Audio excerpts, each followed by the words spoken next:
This is Maricris Rogelio Joaquin. Magandang araw po. Ang manunod nito, mga teacher, high school teachers, high school students. Maricris is the composer of the song Pasyong Mahal ng May Lupang Panginoon Namin. Ang haba, no? Oo, haba. The beloved passion of our landlord. Yeah. May Lupang Panginoon. Maricris, tell us a bit about yourself. Where did you grow up? Saan ka lumaki? Ako, laking probinsya ako eh. Although pinanganak ako sa Manila talaga. Kasi nung bata pa ako, ang nanay at tatay ko, dito sila sa Manila. So pinanganak ako sa Santa Ana. Saan yan? Tapos, Santa Ana, Manila. Sa may racetrack? Oo. Yeah. Doon. Hindi ko na maalala yon. Kasi mga 3 taon ako nung lumipat kami. Kasi na-assign yung daddy ko sa Mindoro. Tauhan Oriental, Mindoro. Na-assign na mag-ano? Kasi ano siya eh, huwes. Tapos ang nanay ko ay doktor. So, na-assign siya doon. So, bit-bit kaming lahat. Although 4 kami magkakapatid, dito kami lahat ipinanganak. Pero doon kami lumaki sa probinsya. Kaya, probinsya na ako. Ano salita doon sa Mindoro? Tagalog. Ang punto namin parang Batangas. Sample. Alay, wag na. Alay, sige na. Kahit kaunti lang. Yung bagang ano. Nung pinasa ko sa iyo yung lyrics ni Bim, ano sinabi ko sa iyo? Pasyon ito, pasyon. Pasyon, So, nung ginawa mo yung kanta, saan mo hinugot yung tono? Saan galing? Kasi nga dahil lumaki ako sa probinsya, alam mo yung pasyon parating ano yan eh. Tuwing mahal na araw, ginagawa at nakikikanta ako. Sa simbahan, at saka yung mga bahay ng may mga medyo matatanda na, ginagawa nila yan. So, ang tawag nila dyan, pabasa. So, kami, mga magkakalaro namin, mga magkakaklase, pumupunta kami doon. Pero, hindi dahil sa pagbabasa. Dahil masarap yung mga pagkain doon. So, kahit pa paano, meron akong idea kung ano yung pasyon at kung paano siya kinakanta. May maalala ka pa ba doon sa original na pabasa? Nako, basta, iba-iba kasi yung tono niyan eh. Basta ang naaalala ko dyan, ang tono niya, paulit-ulit. Tapos, minsan, ang ginagawa pa nila, kumukuha sila ng popular song. Tapos, yung lyrics na nandun sa Biblia, inilalagay nila dun sa tono kung ano yung popular na kantahin. So, kailangan talaga madaling kantahin. Tapos, syempre, mga matatanda yung mga kumakanta, kaya usually yan, nanginginig yung boses. Ganon. Kaya nung sinabi mo sa aking pasyon, parang sabi ko, naku, ano to? Mukhang challenge to Parang, kasi para sa akin, hindi appealing sa panahon ngayon ang pasyon. As music. Sa totoo nga lang, ngayon parang hindi naman lahat gumagawa or nag-o-observe ng panata ng pasyon, ano? Lalo na dito sa Manila. So, kahit papaano, yun ang pinaghugutan ko, yung karanasan ko sa probinsya. At saka, sa kolehiyo ng musika, meron kaming Philippine music eh. So, kahit papaano, napagdaanan namin yung mga iba-ibang forms ng song, so including passion. Nag-aaral si Maricris sa UP College of Music ng BM Voice. Bachelor of Music, major in Voice. Pero... Oo. Kaklase ko po ito si Joey. Ang galing yan. Nangungopia ako dyan. Kaya ka bumagsak? Oo nga eh. Pareho kami bagsak. Nag-aral ako kasi talagang passion mo. Passion ko naman. But before you went into music formally, ano pinag-aralan mo? Ang unang kurso ko talaga ay Bachelor of Arts in Economics or AB Economics sa UP din. So, way back. So, how long between finishing economics and entering music? Matagal yun. Kasi sa totoo lang, ayoko naman talaga mag-economics eh. Gusto ko musika o gusto ko performing arts. Ayaw kong payagan ng mga nanay at tatay. Alam mo naman, di ba, lalo na kung ang mentalidad natin ay gusto mo parati ay practical sa buhay. So parang iisipin mo agad, anong gagawin mo pagka musikero? Anong gagawin mo kung ikaw ay mananayaw? So parating ganun ang konsepto. So ako naman, young as I was before, sumunod lang ako kung ano yung gusto nila. Pero, nung nandun ako sa UP, ang malaking impluensya sa akin, the UP Singing Ambassadors. Grupo yan. Grupo yan. Kasi noon, nagdormitoryo ako sa Kalayaan. Meron doon Kalayaan Choral Crowd. Gusto ko talagang kumanta mag-perform. Kasi kahit elementary, high school, yun na talaga yung gusto kong gawin. So, sumali ako doon. And then, later on, after 1 year, ginawa ng UP Singing Ambassadors. So, founding member ako ng UP Singing Ambassadors. Yes. Congratulations!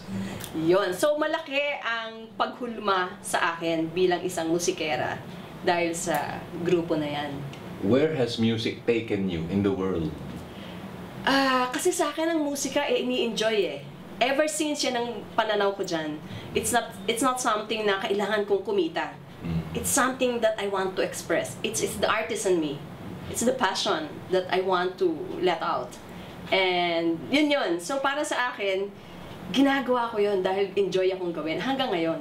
In fact, kahit nung graduate ako, sandali lang akong nagtrabaho kasi yun nga, nung nagkaroon ako ng pamilya, I had to give up my career para sa pamilya. Anong career yung give up mo? Nagtrabaho kasi ako sa sa isang management consulting firm at saka sa isang universidad. So mga 2 taon lang yun. Pero I had to give up my career for my family, but at the same time, I didn't give up my music.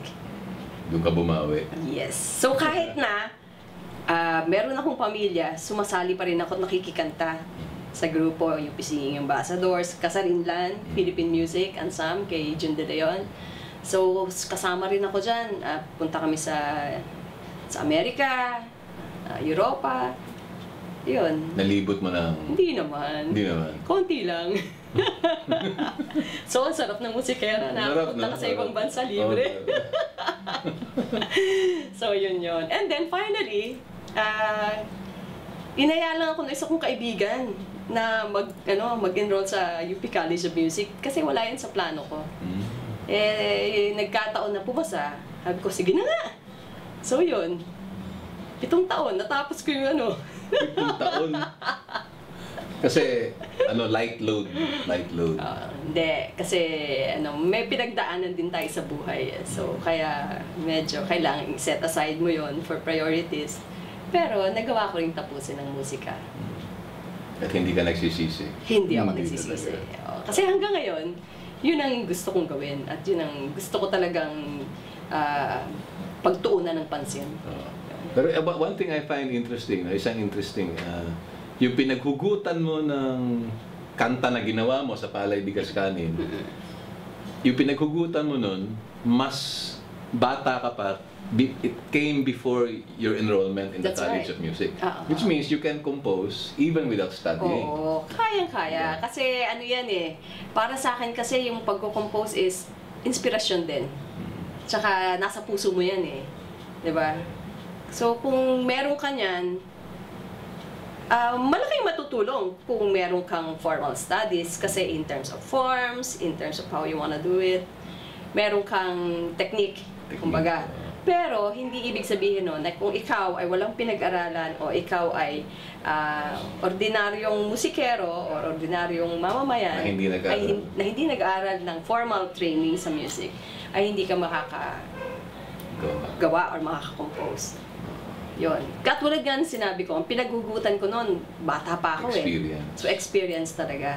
Nagkataon na meron namang the artistic side of me na nakatulong ng marami. So, nung binigay ko sa iyo yung lyrics ni Bim, ano yung immediate impression mo doon sa mga letra? Yun ang maganda doon. Kasi nung una mong sinabi sa akin ang pasyon, ang unang pumasok sa akin is the Passion of Christ. Pero nung nabasa ko na yung lyrics, hindi pala. Love song pala siya. So, medyo the romantic side of me, medyo kiniliti.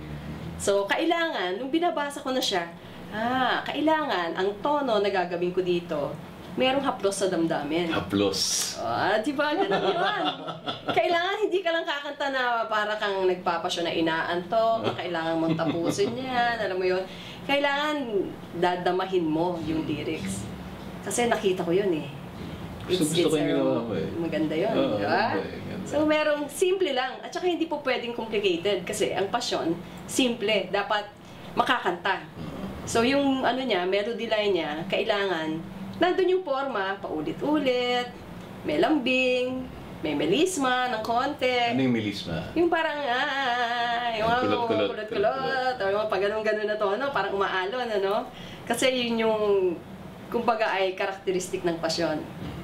So, yun ang maganda doon. Tapos, lalagyan mo ng puso. Yun yung ginawa kong formula ko. May isang part doon, musically, maalala ko tayo, yung tararara na na na na na na na na na na.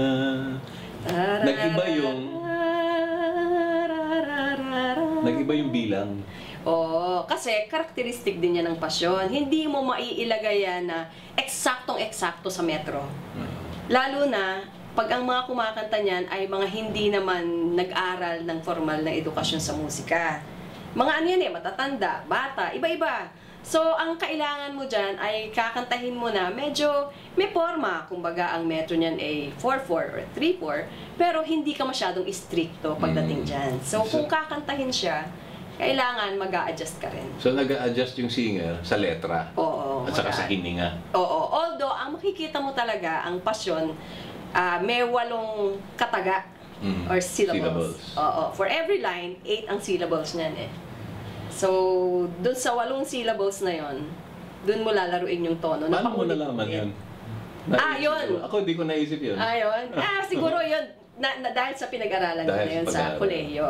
Pero tingnan mo, ang lyrics niya talagang 8 kataga. Diyos, Ama, Diyos, Anak, Ina. Diyos, Anak, at iba pa. So parang pag-aanin mo, pag kinat-cut mo siya, 8 siya. Oo nga, no? Pero yung Diyos counted as 2. Pero pwede rin kahit isa-isa eh. Diyos, Ama, Diyos, Ina. 8 pa rin siya. Diba? So, 8 siya. Hindi ko binilang eh. Kasi sa akin, natural yung ano niya. Hindi ko na binibilang. Pero yun nga, totoo yun. Hindi mo kailangang bilangin kasi nakahulma siya ng ganun. So, kahit yung pagkanta, may pattern. Hindi mahirap kantahin kahit ordinaryong. Kasi yung pagkasulat ng letra, sinasuggest na niya anong gagawin mo sa tono. Tapos yung tono niya, paulit-ulit, na may variation ng konti, yun yung ginawa ko doon. Naka-ano ka ba? Naka-relate ka ba doon sa kwento, sa kanta? Naka-relate ako kasi para sa akin yung pag-ibig kasi universal theme yan eh. 'Di ba? So dahil nga merong ganong tema, madali kang makaka-relate. So kahit lahat ng tao umiibig eh, 'di ba? Nagmamahal. So talagang dapat lahat makaka-relate diyan. Pero yung point of view kasi, magsasaka. Naka-experience ka na ba ng buhay magsasaka? Naka-experience ako dahil lumaki nga ako sa probinsya, kahit kasi kami, meron di kami mga lupain ng sakahan. Although hindi ako naka-experience na ako mismo yung nagbubungkal ng lupa, pero nakaranas akong tumutulay sa pilapil ng ng sakahan. So yung environment, natural sa'yo. At saka yun, yung paggagapas, nakapanood na ako niyan. Ano paggagapas? Yung paggagapas, yung pag-aani, harvest. So, yung mga... Hindi ka sumali? Hindi ako sumali kasi maliliit pa lang kami. Tipong manunood ka lang na nakapayong. Nakapayong, para hindi umitim. Tsaka syempre, mga maliliit ka, protective yung nanay mo, doktora eh. Pero yung tatay ko, mas cowboy, sige, sumali kayo. Yung tipong ganun, sumali kayo, magsaka kayo. Yung 2 kong kapatid na lalaki, talagang isinalang sa bukid para makasama. Nasaan sila ngayon? Yung 2 kapatid mo? Nandito, doktor yung isa naman, nagtatrabaho din sa... nag-opisina rin. So, iba rin, hindi rin tinuloy yung pagsasaka na. So, ano nangyari sa sakahan nyo ngayon? Hanggang ngayon, kasi buhay pa naman ang nanay at tatay ko, so yung daddy ko, sa kanya kasi libangan din yun eh. So, siya pa rin ang namamahala. May mga taong gumagawa para sa Ilang hektarya pamilya. ang lupa niyo? Hindi ko alam eh. Di ba? Ganun kadami. Hindi ako involved eh, no? Basta, madami kami lupa. Malawak. Kung malaki naman sa isang paso. Mobile farm. Hindi lang naman kasi palay. Merong mga taniman din ng mga prutas. Anong mga prutas ang meron sa inyo? Lansones, rambutan, yung dalanghita, kalamansi. Tapos rice ang primary, palay. Oo, nyog, iba-iba. Kasi yung tatay ko, mahilig talagang mahilig siyang magtanim, magsaka. May nagkwento sa akin na nagsasarahan daw ang mga agricultural schools. Ang daming agricultural schools ang sasara. Kasi mga bata, ayaw magsaka. Kasi sinabihan sila ng magulang nila, mag-aral kayo mabuti kasi ayaw kong maging magsasaka ka. Totoo yan, totoo yan. Anong masasabi mo dyan sa? Alam mo naman din, may mga mentalidad tayo, no? Mga Pilipino, sabihin na natin, nakakalungkot mong isipin, na meron tayong mentalidad na pag ang tao ay nagsasaka, ay mababa ang pagtingin. Ganon yung usually what you call it, the ordinary mentality of common people. Pero sa totoo lang, kailangan ma-re-educate natin yung mga bata, yung mga kabataan na yung tamang values. Hindi ganun Kasi isipin mo, kung lahat ng tao ganun ang iisipin, wala na tayong kakainin. Import. Paano yun kung hindi lang sa Pilipinas? Kung pati sa ibang mundo, ganun na rin ang isipin nila, no? Dapat makita natin talaga ang kahalagahan ng pagsasaka. Yung Pilipinas pa, no? Being an agricultural country. So yun, para sa akin, kailangan i-re-educate Tapos, talagang bombahin sila ng, alam mo yun, yung tamang values, tamang pananaw sa pagsasaka. At makita nila na may pag-asa. Kasi yun pag nakita nilang may pag-asa sa pagsasaka, kung mag-aral man sila, yung teknolohiya na ngayon ay available na, pwede nilang i-apply sa pagsasaka nila. So, hindi tayo, hindi tayo mababaon dun sa makalumang paraan ng pagsasaka. Alam natin na kaya nating paunlarin ang bansa at kaya nating gamitin ang bagong teknolohiya para magsaka, para umunlad ang Pilipinas. Salamat. Marie Chris Rogelio Joaquin, musician, economist, mother, agriculturist, singer, agriculturist, tumatawid sa pila-pila may payong. Maraming salamat. Salamat po.